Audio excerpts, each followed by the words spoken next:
Hello again, my loves. Back to talk about some more dumb shit in a dumbass motherfucking reality. Welcome back to the Dookie Boy realm. So, I was watching the Terrence Howard Joe Rogan interview. And I gotta say, this dude Terrence Howard ain't doing himself no favors, bro. Like that shit he was saying on his first little thing where he was talking about that one times one equals can't equal one or whatever. Like that shit watching the Joe Rogan thing, he sort of re-explains it again. I understand he's talking about it's the only type of mathematical or multiple that doesn't return a figure that's more than its original state or whatever. Like I understand what he's saying, but it's just like, yeah, but then some things you just shouldn't say. Like, okay, at the beginning of the Joe Rogan interview, he talks about well, the first words out of this dude's mouth were, and I remember being in my mom's belly and blah blah. Instantly I knew the comments were going to be interesting, and they were. They were about 90% of them were about that. Oh God, the second it started, I knew this dude well. I'll say, man, I can't 100% guarantee that what he's saying isn't true, that he doesn't remember being in his mom's wound and all that. He may. But again, it's just one of them things. It's almost like you're not doing yourself any favors by telling people that. And I think I don't know. I do think humanity's sort of coming into a state of knowing. I sort of see it happening. Instead of a state of finding, we're going to be in a state of knowing. These things are going to become more common. But anyways, I know, Terrence Howard, Joe Rogan, surface level, Matrix, blah, blah. Guys, I'm still plugged into this fucking simulation. I don't know about you. I do see it for what it is. It's hard to take it serious anymore, but we're still here. But I was watching it, dude, and about 33 minutes and 29 seconds in, it gets pretty damn interesting. Like, so he's talking about the negative spaces between objects. And I thought this was interesting.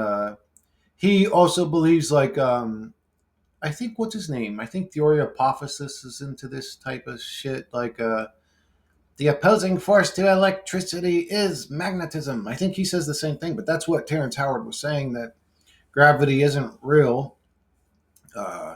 Which is weird because he made a lot of references to it being a ball Earth. He may be a flat Earth, and maybe he don't want to admit that. Maybe he does believe it's a ball Earth. But um, when he did the figure, when he made the 3D projection of the flower of life, and then showed the negative space between uh, the objects, I found that really interesting, especially if he's right about electricity being the opposing force to magnetism. The inhale exhale dielectricity is what I think the Areopagus would call it, but super interesting. And what was interesting about it is those spaces look familiar to me. Like when he started showing those negative spaces, I was like, well, that looks like a familiar shape. I've seen that before. Uh, Actually, a lot of what the hell's the name of that shit? It's used for like to keep bugs away. Some people actually take it, drink it or whatever to kill parasites and stuff. What's it called? Something earth. Diatomaceous earth kind of looks like those shapes. If you look at diatomaceous earth under a microscope, but now more specifically, and I don't know if you guys know this, a beetle's body weight ratio doesn't make sense.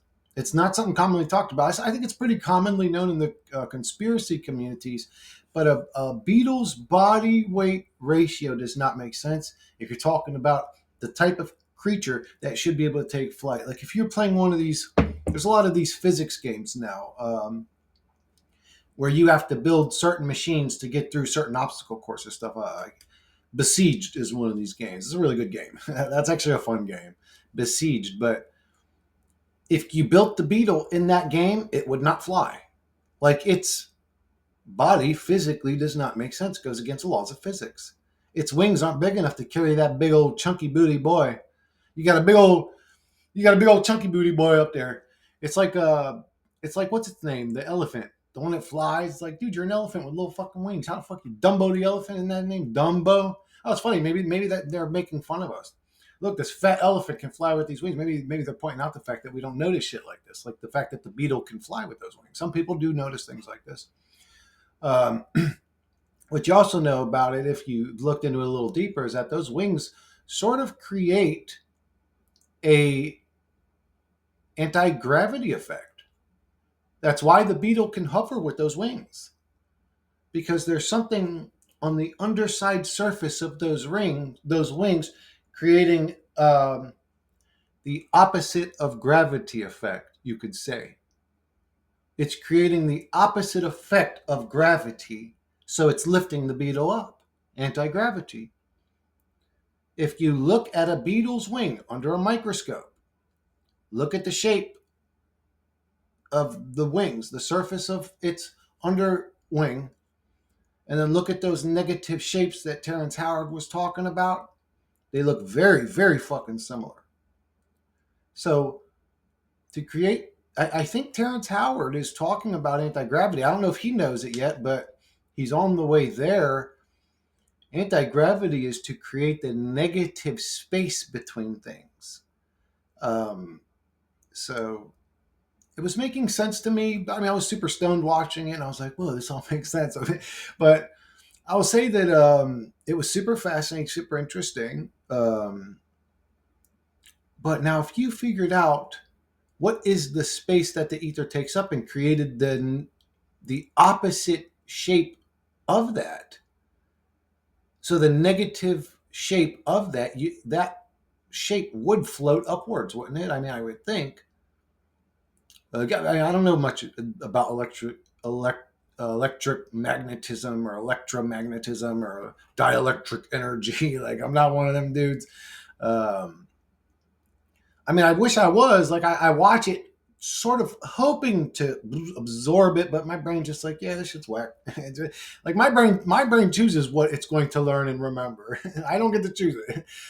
There's things that I want to be interested in. I just can't get interested in them. But it's one of those things I wish. But I'll say that Terrence Howard, if you can get past the, I remember being in my mama's tummy little shit, is actually interesting individual.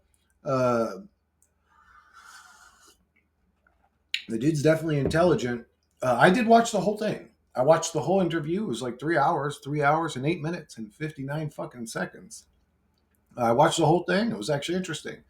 Uh, I will say I do want the same fucking toxin removers the dude's got. He looks great for his fucking age. He looks younger than I do, and he's fucking like 51 or 53 or something. I mean, he's an interesting individual. A lot of people in the truth community probably wouldn't agree with that. Say, oh, he's a shill. Oh, it's misdirection. Oh, it's well. If you let me put it to you like this: if you're on my channel and you already feel like this is a soul trap channel, what do you think you're going to learn past that? You're still in the matrix. I know I am.